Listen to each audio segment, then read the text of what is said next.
call Tony Hawk a physicist? I would call Tony Hawk a physicist, absolutely. If nothing else, he's at least an intuitive scientist, right? My name is Kevin Davenport, and I'm an assistant lecture professor in the Department of Physics and Astronomy at the University of Utah.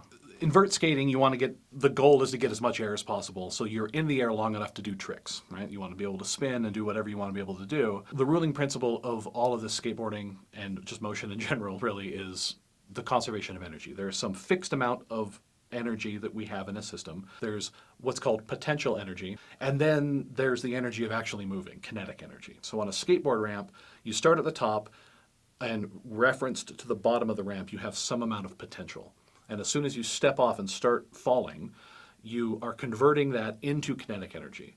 You have kinetic energy at the bottom of the ramp, but then when you come to the other side, that gets converted back into potential, and you end up at the same height that you would normally be at, right? So the only way that a skateboarder can get air is that they have to, along the way, they have to add energy to the system. They have to do something to adjust their speed.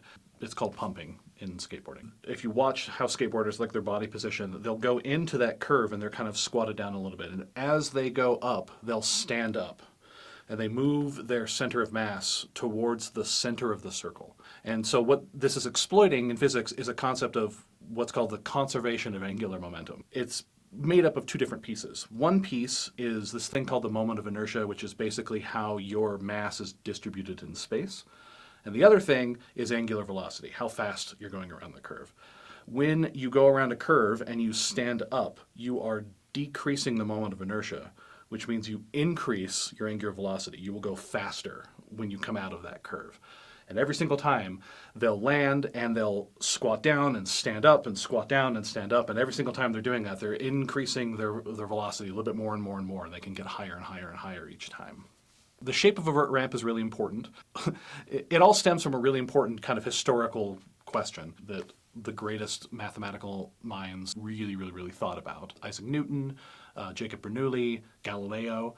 What is the path that will get you from A to B in the least amount of time? They used their newly invented mathematics of calculus to answer this question, essentially, to figure out what is the most efficient shape. And it turns out the most efficient shape from point A to point B is this thing with a fantastic name. It's called the brachistochrone.